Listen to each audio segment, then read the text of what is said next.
Canada, Nigeria Business and Investment Summit.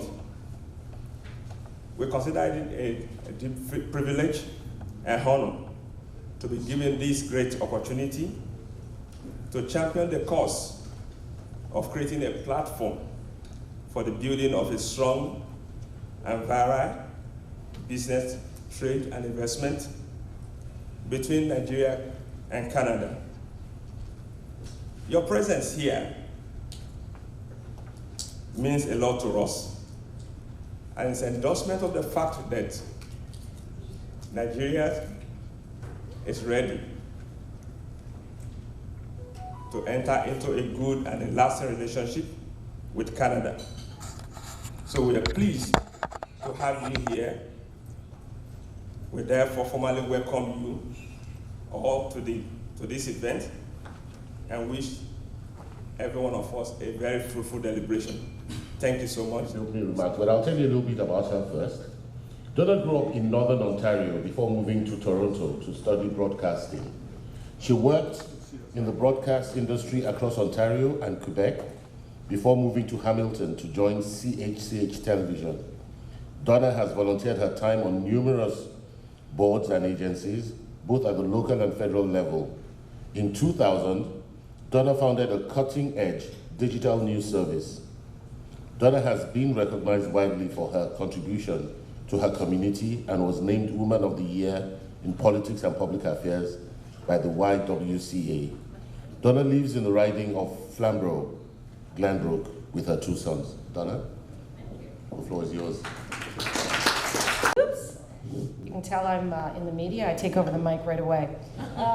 On behalf of our Premier, Doug Ford, and Ontario's Minister of Economic Development, Job Creation and Trade, Minister Fedeli, please allow me to welcome and extend special greetings to His Excellency, the High Commissioner of Nigeria, Mr. Ucheckuwku, and the Honorable Minister of Mines and Steel Development, Dr. Ogah, and of course to all of the delegates and business leaders who have traveled far and wide.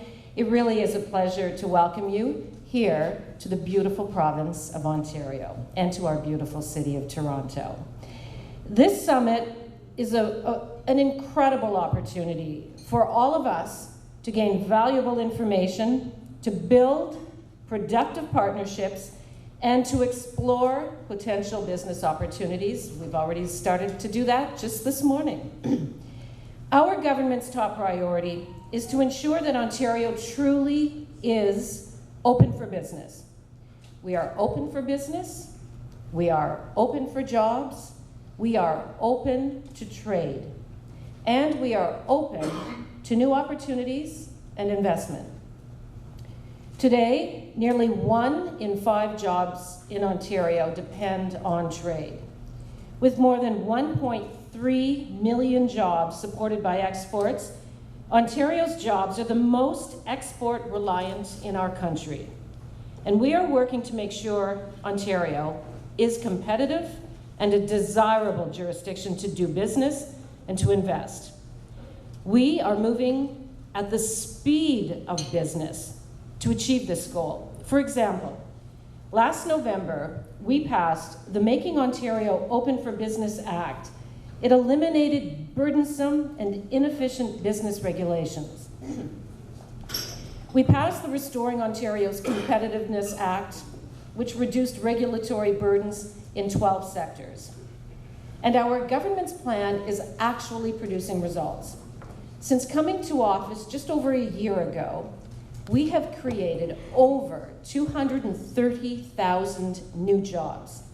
In 2019 alone, actions taken by my government are saving businesses $5 billion, including canceling the cap and trade program, maintaining the minimum wage at $14 an hour, reducing WSIB premiums, and the Job Creation Investment Incentive. These actions are sending a message around the world that Ontario is committed to ensuring job creators have the best possible conditions to succeed. Because we understand that to grow our economy domestically, we must be open for business internationally. and we must deepen our relationships with key partners like Nigeria. Last year, total trade between Ontario and Nigeria was $130 million.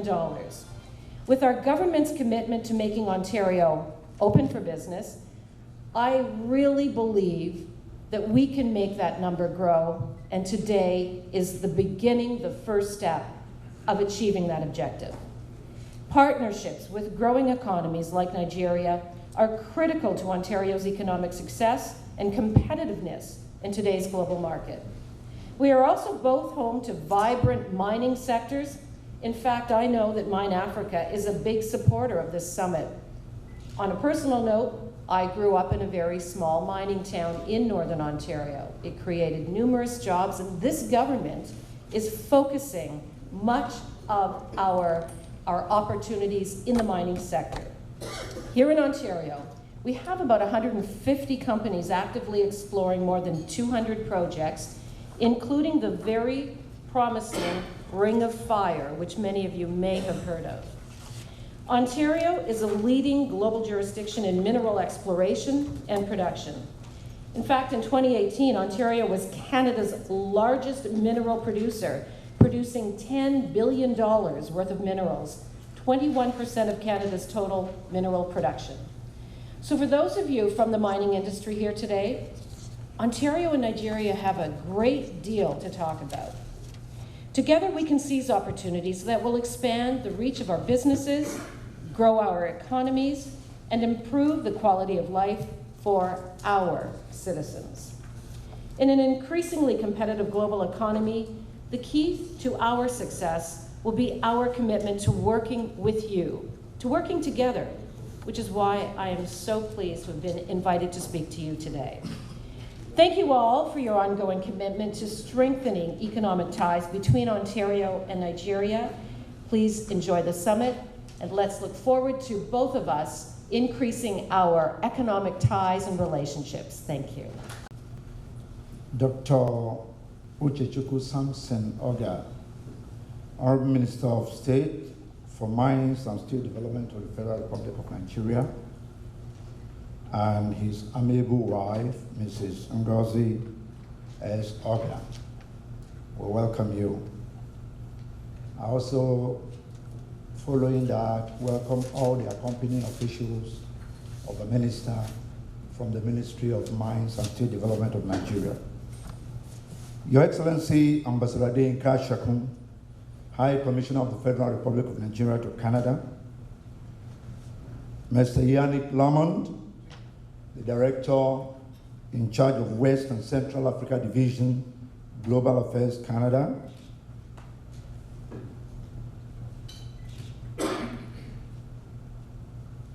Mr. Abubakar Ababello, the Managing Director, Nigerian Export-Import Bank, NEXIM, Mr. Leonard Kange, the General Manager of the Bank of Industry Limited, who is representing Mr. Kayode Piton, the Managing Director of the bank.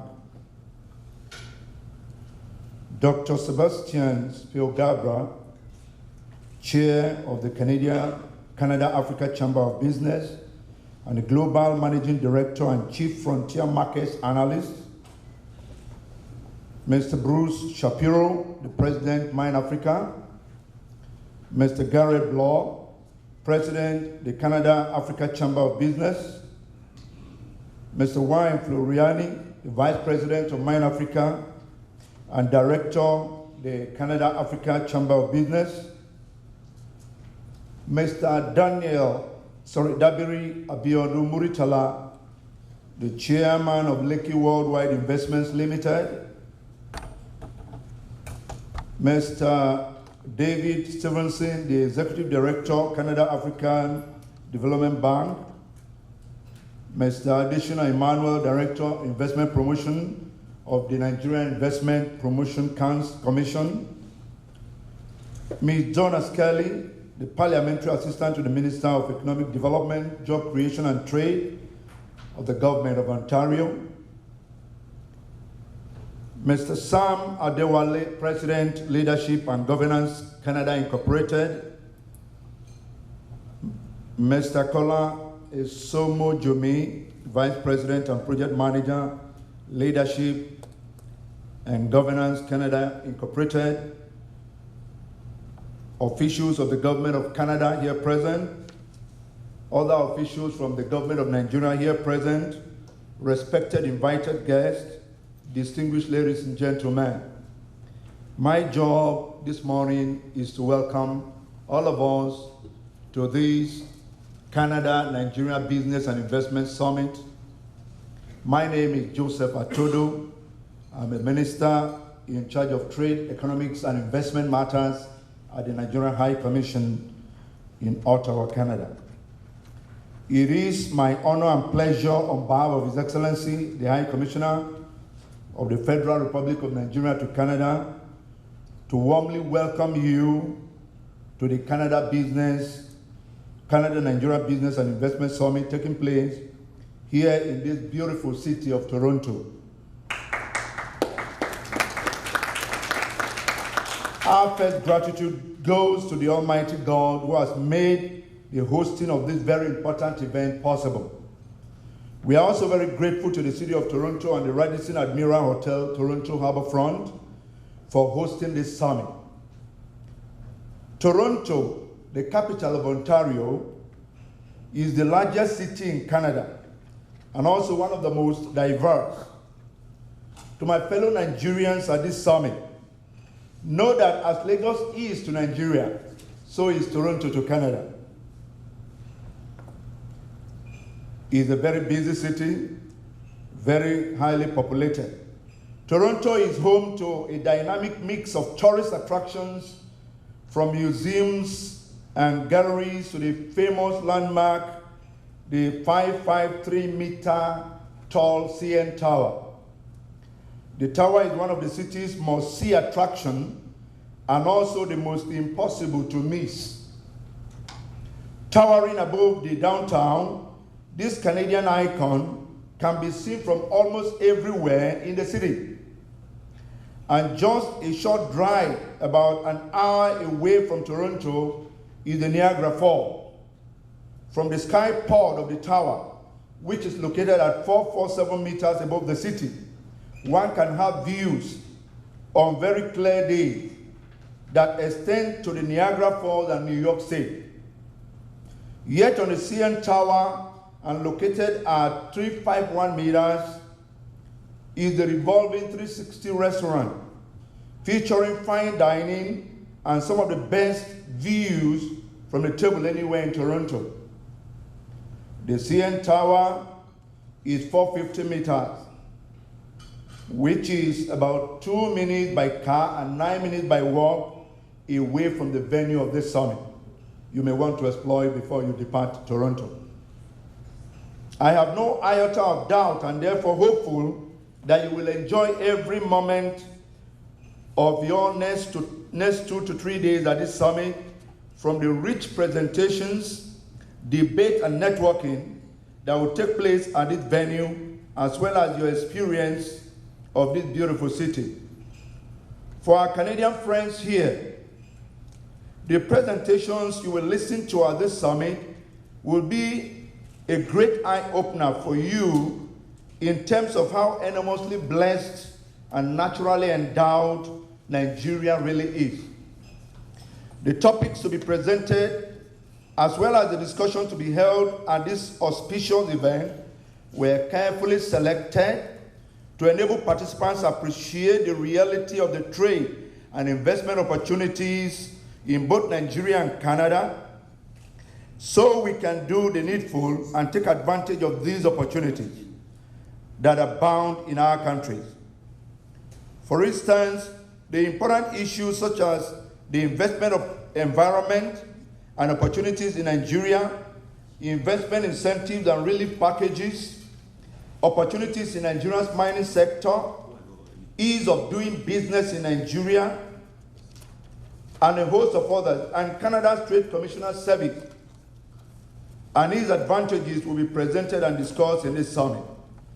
In these 2 days, a collection of seasoned and experienced professionals have been lined up both at the panel discussions and breakout sessions that will enrich the understanding of participants as well as help them to decipher between perception and reality. On behalf of the organizers of this summit, the Nigerian High Commission, Canada, in collaboration with Leadership and Governance Canada Incorporated and Mind Africa Incorporated, I sincerely welcome and thank you all for being here to participate in this summit. I would like now to introduce His Excellency Ambassador Ucheckuwku, the High Commissioner of the Federal Republic of Nigeria, who will take the opening address at this summit. Your Excellency, you're welcome. The Honorable Minister of State for Mines and Steel Development, Federal Republic of Nigeria, Dr. Sampson Ucheckuwku Ogah, and his lovely wife, Mrs. Ogah. The Director, Western Central Africa Global Affairs, Mr. Yannick Lamond.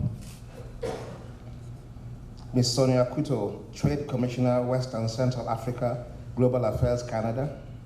Mr. Gareth Ball, President, Canada Africa Chamber of Business. Mr. Bruce Shapiro, President, Mine Africa Incorporated. Mr. Wayne Soriani, Vice President, Mine Africa, Director of the Canada Africa Chamber of Business. Mr. David Stevenson, Executive Director of Canada Africa Development Bank. Ms. Donna Skelly, Parliamentary Assistant to the Minister of Economic Development and Job Creation and Trade in the Government of Ontario. Distinguished ladies and gentlemen, when I first became a diplomat, we were told never to say all protocol observed or permit me to rest on existing protocol. But my protocol may not be as robust as that of Mr. Joseph Atodo for two reasons. One, we're trying to manage time. Number two, he's a career diplomat. So if I didn't mention your name, please pardon me. It gives me great pleasure to welcome you all to the Canada-Nigeria Business Investment Summit taking place in Toronto, which has been described as the most ethnically diversified city in the world. Canada and Nigeria have shared a long-lasting, mutually beneficial relationship spanning decades. And the relationship began when Nigeria gained independence in 1960. In Nigeria, Canada is represented by its High Commission in Abuja and Deputy High Commission in Lagos. There's also an honorary consul in the city of Port Harcourt, which has been in place since 2004. Canada and Nigeria have what you call a binational commission, which was established in 2012, which means that every 2 years, the two countries get together and discuss issues of mutual concern, especially dealing with political, trade, and development issues. Canada and Nigeria share a rich diplomatic and political history. Both of them have a fruitful and mutually beneficial economic relationship, and both countries are Commonwealth nations, which is why people wonder why I'm called High Commissioner and not Ambassador. That's the reason. Just because Canada and Nigeria are both Commonwealth countries. Data from Canada, the Canadian High Commission in Nigeria, show that in 2017 alone, Canada welcomed over 10,000 Nigerian students to come and study in this country. And in 2016, the Canadian Bureau of International Education revealed that the ranking of foreign students in Nigeria was as follows: China first, India second, France third, and Nigeria fourth. So effortlessly, Nigeria is the greatest source of foreign students from sub-Saharan Africa in the country of Canada. Canadian education holds very strong appeal for Nigerians who continue to make education a very high priority.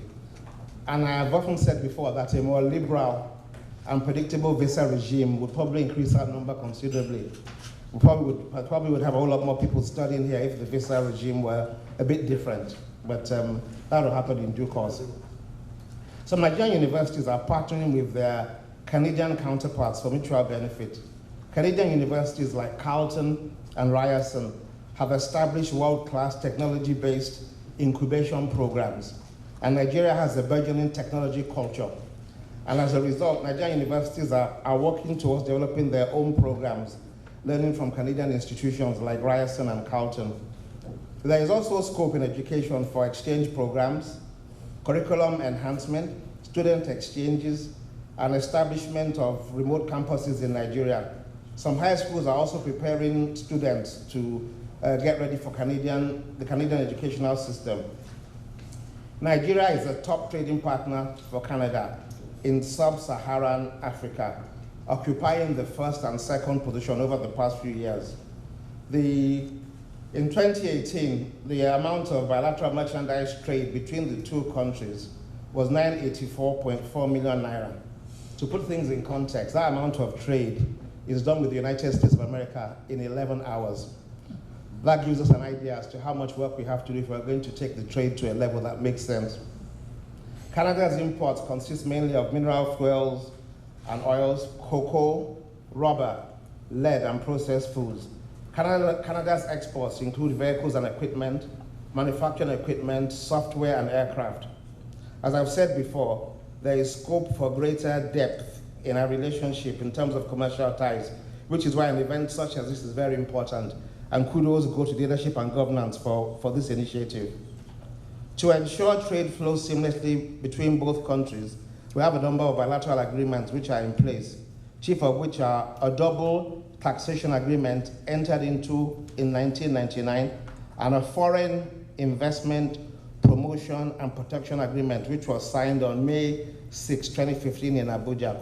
Now, since that time, both countries, both Canada and Nigeria, have taken time to reconsider their models for bilateral international treaties. So both countries have undergone a review of their models, and they have agreed to get together to see in what ways the FIPA needs to be amended to accommodate the needs and concerns of both countries. We hope that that work should be concluded by the middle of 2020. In 2017 to 2018, the Canadian Development Assistance for Nigeria reached 133.78 million. The assistance targets action areas from the feminist international assistance policy, things such as human dignity, including sexual and reproductive health and rights, and also growth that works for everyone. Canada has also shown considerable concern for the more vulnerable victims of the Boko Haram insurgency in Nigeria, women and children, and she works with international partners to help ameliorate the plight of these groups. Canada also collaborated with the government of Lagos State to establish a state-of-the-art biobank laboratory for the containment and management of infectious diseases. And the government of Canada contributed $4.4 million towards this project. Now, this was inspired by the fact that Nigeria did an outstanding job of containing the Ebola crisis in 2014. The work done in that respect was so great that the World Health Organization had to commend Nigeria in very robust terms for this feat. So Canada was partly inspired by that to collaborate with the Lagos State government and establish a state-of-the-art biobank. The MasterCard Foundation, incorporated in Canada, is one of the largest private foundations in the world. The foundation has set itself the target of creating 10 million new work opportunities in Nigeria over the next 10 years. The focus is to provide dignified and fulfilling work in the areas of agriculture, creative industries, and technology. Nigeria is crucial to the MasterCard Foundation strategy, which has been titled Young Africa Works. So the whole idea is that they want to create 30 million jobs in Africa, and 10 million of these jobs will be established in Nigeria because 3 out of 10 Africans who enter the labor market annually are Nigerians. So talking about some people that visited Nigeria in recent terms from the Canadian government, the Honorable Marie-Claude Bibeau, Canada's Minister of International Trade and La Francophonie, who is now in charge of agriculture and agri-food, visited Nigeria February 2018 on a working visit. She visited northeastern Nigeria and saw some of the IDP camps for internally displaced people who are victims of the insurgency. It was after her visit that some of the aid that was made available to Nigeria was released. Canada's Minister in charge of immigration, the Honorable Ahmed Hussein, paid an official visit to Nigeria in May 2018. The aim of his visit was to discuss migration-related issues, and he met with high-level officials of the pertinent governmental agencies. As a consequence of his visit, there has been an exchange of ministerial letters, which will result in a memorandum of understanding that is expected to address the migration concerns of both countries. It will enable both countries to agree on policies and procedures concerning citizens who have to be removed because they don't have legal status. It will also serve to make the process of Nigerians seeking visas to Canada to become more predictable and more favorable. And that should make life a whole lot easier for me, no doubt. In 2018, 2 Royal Canadian Navy ships, the HMCS Summerside and the HMCS Kingston, berthed in Lagos to engage the Nigerian Navy in a joint training on security in the Gulf of Guinea. The 2-week visit was led by Admiral Ron Lloyd and comprised of 75 crew members. It was a historic one, as it was the first of its kind in the 108 years of the existence of the Royal Canadian Navy. One of the highlights of the relationship between Canada and Nigeria was the visit of the Governor General of Canada and Commander-in-Chief of the Armed Forces, Her Excellency Julie Payette, October 28 to 30th, 2018. This was a real milestone in our relationship. Her Excellency engaged with government, with business, the arts and culture, civil society, education, as well as science and technology. She addressed 1,000 students and shared inspiring experiences with them on her days as an astronaut. In Nigeria is also the only country in Africa that has a well-established space program. So she visited the space agency and donated memorabilia from her space missions to the agency's museum. The Governor General also commissioned the Biobank Laboratory, which I spoke about earlier, and which is a collaborative effort between the governments of Canada and Lagos State. She was a big hit with the Nigerian people who were taken by her down-to-earth attitude, her warmth, and her sterling accomplishments. So that was a key turning point in the relationship between the two countries and the first of its type. A week after, the first Nigeria-Canada Investment Summit took place in Abuja on November 4th and 6th, 2018. We took 43 Canadians to Nigeria to explore investment opportunities in some key sectors of the economy. After traveling around Canada for quite some time when I first came, I realized that to really drive Canadian investment in Nigeria, we need to get the Canadians go to Canada and see the country for themselves, because there were all kinds of ideas and very interesting misconceptions about what Nigeria is like. And I traveled around the country to different places, and I came to the conclusion that we need to take Canadians to Nigeria to see for themselves. And I think it worked out quite well, because the Canadians that went with us to Nigeria became advocates and ambassadors, quote unquote, for the Nigerian cause of driving investment. And one of the highlights of the summit was the signing of a $1 billion memorandum of understanding between Bullion Mart of Toronto and Spring Fountain Infrastructure of Nigeria. And this is expected to impact on the mining of gold in Nigeria over the years to come in different ways. So because of the result of the summit in 2018 in Abuja, some of the Canadians that went were involved in the organizing of road shows in 2018 in May in Toronto and Calgary, where preparation was made for a follow-up of the summit, which will take place in Abuja on the 4th and 5th of November this year at the Hilton Hotel.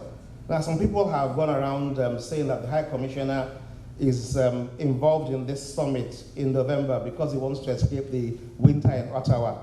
Now, that is a very, very malicious and unfair comment, and may God forgive them for saying so.